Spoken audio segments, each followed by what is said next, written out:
ፊልሙ የሚጀምረው ካዲ የምትባል ሴት እያስተዋወቀን ነው። እሷ በአንድ ትንሽዬ ከተማ የምትኖር ተራ ነገር ግን ምኞት ያላት ልጃገረድ ናት። ህይወቷ ቀላል ነበር። ከፍቅረኛዋ ጋር እንደዚህ ያለ ግንኙነት እየኖረችና በትንሿ ከተማ ውስጥ ደህንነቱ የተጠበቀ ህይወት እያሳለፈች ነበር። ነገር ግን በውስጧ የሆነ ቦታና ትልቅ ዓለም የማየትና ትልቅ ነገር የማድረግ ፍላጎት ነበራት። ፍቅረኛዋ እያታለላት እንደሆነ ስታውቅ ህይወቷ በድንገት ይለወጣል። ይህ ዜና ለእሷ ስሜታዊ ድንጋጤ ብቻ አልነበረም፣ ይልቁኑ ሙሉ አስተሳሰቧን ያናወጠ ነበር። የተረጋጋና ደህንነቱ የተጠበቀ እንደሆነ የምታስበው ህይወቷ እሷ እንደምታስበው እውነተኛ እንዳልነበረ ትረዳለች። ከዚህ ክስተት በኋላ ትልቅ ውሳኔ ትወስናለች። ትንሿ ከተማዋን ትታ ወደ ኒውዮርክ ለመሄድ ትወስናለች። ይህ ውሳኔ በስሜታዊነት የተገፋፋ ቢሆንም በውስጧ የተደበቀውን ምኞት ወደ ውጭ ያወጣል። በዚህ አዲስ ከተማ ውስጥ ለህይወቷ አዲስ አቅጣጫ መስጠት እንደምትችል ታስባለች። ኒውዮርክ ከደረሰች በኋላ ይህ ዓለም ለሷ ፍጹም የተለየ መሆኗን ወዲያውኑ ትረዳለች። እዚህ ሁሉም ነገር ፈጣን ነው፣ ውድድሩ ከፍተኛ ነው። እናም እያንዳንዱ ሰው ለራሱ እየታገለ ነው። መጀመሪያ ላይ በዚህ አካባቢ ራሷን እንግዳ ሆና ይሰማታል። ነገር ግን ቀስ በቀስ ራሷን ለማላመድ ትሞክራለች። በአንድ ትልቅ ኩባንያ ውስጥ ስራ ለማግኘት ትጥራለች። እናም በሆነ መንገድ በአንድ ቢሮ ውስጥ ትገባለች። እዚህ ፍጹም የተለየ ዓለም ይገጥማታል። በኮርፖሬት ፖለቲካ፣ በተንኮልና በሴራ የተሞላ ዓለም። እሷ ሁል ጊዜ ቀጥተኛና ታማኝ ህይወት ስትኖር ስለነበረች ይህ ለሷ አዲስ ተሞክሮ ነበር። በቢሮዋ ውስጥ ከተለያዩ ሰዎች ጋር ትገናኛለች። እያንዳንዶቹ ይረዷታል፣ አንዳንዶቹ እሷን ለመጠቀም ይሞክራሉ፣ እናም አንዳንዶቹ እንደ ባዕድ ብቻ ይመለከቷታል። በዚህ አካባቢ ራሷን ማረጋገጥ ነበረባት እና ይህ ለሷ ቀላል አልነበረም። ቀስ በቀስ የዚችን አዲስ ዓለም ህጎች መረዳት ትጀምራለች። እዚህ ጠንክሮ መስራት ብቻ በቂ እንዳልሆነ ትማራለች። እዚህ ብልጥነት፣ ጊዜ አጠቃቀምና ትክክለኛ አጋጣሚ፣ ትክክለኛ ውሳኔ መውሰድ አስፈላጊ ነው። በዚህ መሃልም በኩባንያ ውስጥ ትልቅ ሚና ከሚጫወት አንድ ሰው ጋር ትገናኛለች። ይህ ግንኙነት ለሷ አዲስ እድልም አዲስ አደጋም ይሆንባታል። አሁን የካቲ ህይወት በሁለት አቅጣጫዎች ወደፊት እየተጓዘ ነው። በአንድ በኩል ቀድሞ የነበራት ቀላልና ታማኝ ባሪያዋ እና በሌላ በኩል ደግሞ ለመኖር ሲባል መለወጥ ያለባት አዲስ ዓለም። ታሪኩ አሁን ካቲ በዚህ ዓለም ህጎች መሰረት ራሷን ትለውጣለች ወይስ እውነተኛ ባሪያዋን ጠብቃ ትቀጥላለች የሚለውን መወሰን ያለባት ደረጃ ላይ ይደርሳል። እናም የውስጣዊ ትግል ሙሉ ጉዞዋን መልክ የሚሰጥ ነው። አሁን ካቲ ቀስ በቀስ ወደ ኒውዮርክ ዓለም የኮርፖሬት ዓለም ጥልቀት ውስጥ እየገባች ትሄዳለች። እናም በታማኝነት ወይም በቅንነት ብቻ ወደፊት መራመድ ቀላል እንዳልሆነ በግልጽ ይገለጽላታል። የቢሮ አካባቢ አየር ከላይ ሲታይ ፕሮፌሽናል ቢሆንም ከውስጡ ግን ፖለቲካና በተንኮልና በስልጣን ጨዋታ የተሞላ ነው። እያንዳንዱ ሰው ለራሱ ጥቅም እየሰራና እያንዳንዱ ውሳኔ ጀርባ የተደበቀ ዓላማ አለው። መጀመሪያ ላይ ካቲ ራሷን ከዚህ አካባቢ ጋር ለማስማማት ትሞክራለች። ነገር ግን እንደማንኛውም ሰው እንዳልሆነች በተደጋጋሚ ይሰማታል። እሷም ነገሮችን በቀጥተኛና በታማኝነት መንገድ ነው የምታየው።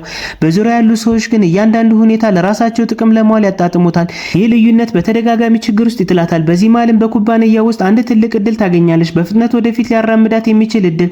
ነገር ግን ይህ እድል የጥረቷን ውጤት ብቻ አልነበረም፣ ይልቁንስ ሌሎች ነገሮችን የተሳሰሩበት ነበር። ወደፊት ለመራመድ ስራን በጥራት መስራት ብቻ በቂ እንዳልሆነ ትረዳለች። ይልቁኑ ከተገቢ ሰዎች ጋር በትክክለኛ ሰዓት መገናኘት አስፈላጊ ነው። አሁን ግንኙነቷን በኩባንያ ውስጥ ከፍተኛ ቦታ ካላቸው ሰዎች ጋር እየጨመረ ይሄዳል። በእነዚህ ግንኙነቶቹ ሰዎች እንዴት ንግግራቸውን እያጠማዘዙ እንደሚያቀርቡ ቀስ በቀስ ትማራለች። እንዴት ሌሎችን በኃላፊነት እንደሚቆጣጠሩና እያንዳንዱ ሁኔታ ለራሳቸው ጥቅም እንዴት እንደሚያውሉ ትረዳለች። ይህ ሁሉ ለሷ አዲስ ነበር፣ ነገር ግን መረዳት ትጀምራለች። በዚህም ሂደት ውስጥም የሷን ባህሪ የተወሰነ መለወጥ ይጀምራል። እንደ ቀድሞ ቀጥተኛና ግልጸኛ መሆኗ ቀርቷል። አስባ መናገር ትጀምራለች። እውነተኛ ዓላማዋን መደበቅ ትጀምራለች። እናም ቀደም ሲል የማትወስናቸው ውሳኔዎችን መውሰድ ትጀምራለች። ይህ ለውጥ ስውር ነው፣ ነገር ግን ቀስ በቀስ ማንነቷን አካል እየሆነ ይመጣል። በዚህ መሃልም በህይወቷ ውስጥ ሌላ ገጽታ ይገለጣል። ይህም ግንኙነቷ ነበር። በኩባንያ ውስጥ ትልቅ ቦታ ካለው ሰው ጋር ትቀራረባለች። ይህ ግንኙነት ለሷ ስሜታዊ ብቻ ሳይሆን በአንድ አይነት ስልታዊ ትስስር ሊሆንላት ይችል ነበር። ነገር ግን ይህ ሁኔታ ይበልጥ ግራ ያጋባታል፣ ምክንያቱም አሁን ይህን ግንኙነት በምን አይነት እይታ መመልከት እንዳለባት መወሰን ነበረባት። በካቲ ውስጥም አሁን ትግል ይጀምራል። በአንድ በኩልም ግቦቿን ማሳካት ትፈልጋለች፣ በዚህ አዲስ ዓለም ውስጥም ስኬታማ መሆን ትፈልጋለች። ነገር ግን በሌላ በኩልም ከዚህ ሂደት ውስጥም ቀስ በቀስ እውነተኛ ማንነቷ እየራቀች እንደሆነ ይሰማታል። አንዳንዶች የተከሰቱ ክስተቶች በዚህ ዓለም ውስጥ እምነት ምን ያህል በቀላሉ ሊሰበር የሚችል ነገር እንደሆነ ያሳያታል።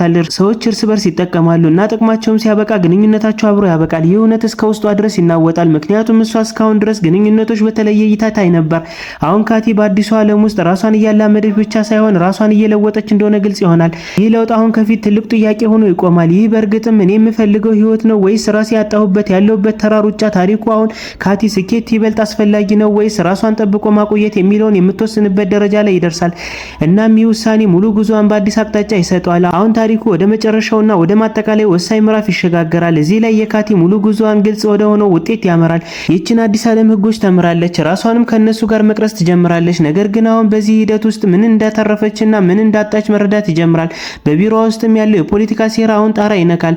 ካቲ አንድ ትልቅ ውሳኔ መውሰድ ያለባት ሁኔታ ይገጥማታል። ስራዋን በፍጥነት ወደ ላይ ሊያወጣው የሚችል ውሳኔ። ነገር ግን ለዚህ እውነተኛ ባህሪዋ ውጭ የሆኑ እርምጃዎች መውሰድ ነበረባት። ይህ የሙሉ ጉዞዋና ዋና ማጠቃላይ የሚታይባት ቅጽበት ነበር። በዙሪያ ያሉ ሰዎች ምንም ሳይሸማቀቁ ለራሳቸው ጥቅም ሲሉ በሌሎች ላይ ሲጠቀሙ ትመለከታለች። ለነሱ ይህ ማሸነፍ ብቻ ሁሉ ነገር የሆነበት ጨዋታ ነው። ካቲ ግን አሁን ይህንን ጨዋታ በተለየ አይን ትመለከተዋለች። ይህ ስኬት ጊዜያዊ መሆኑን የሚጠይቀውን ዋጋ እጅግ ከፍተኛ ሊሆን እንደሚችል ትረዳለች። በዚህ መሀልም የግንኙነቷ እውነተኛ ይፋ ይሆናል።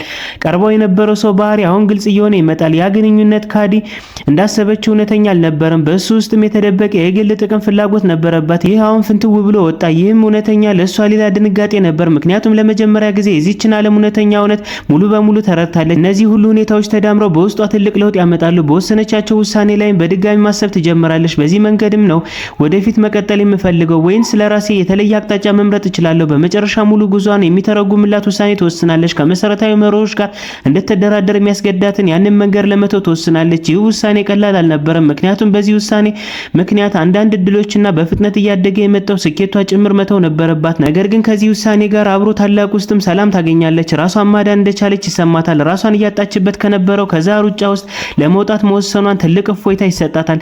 ራሷን ለማዳን እየቻለች እንደሆነ ይሰማታል። ራሷን እያወጣች ከነበረበት ከዚህ ሩጫ ውስጥም ለመውጣት መወሰኗ ትልቅ እፎይታ ይሰጣታል። አሁን ህይወቷ ወደ አዲስ አቅጣጫ መጓዝ ይጀምራል። እሷ እንደቀድሞ የዋህ አይደለችም። ነገር ግን አሁን ይበልጥ የበሰለችና ሚዛናዊ ሆናለች። ዓለምን በአዲስ እይታ አይታለች።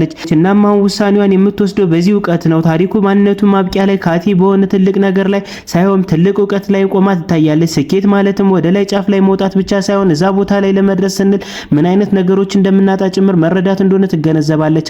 ራሳችን የምናጣ ከሆነ ያ የምናገኘው ድል ሙሉ ሊሆን አይችልም። የካቲ ታሪክ የሚያስተምረን እያንዳንዱ የሚመጣው ድል ትክክለኛ እንዳልሆነና እያንዳንዱ ስኬት አስፈላጊ እንዳልሆነ ነው። አንዳንዴ ትልቅ ውሳኔ ምን መሆን እንደምንፈልግ መለየት መቻልና ምናልባት የእሷ እውነተኛ ትልቅ ድል ይህ ነው።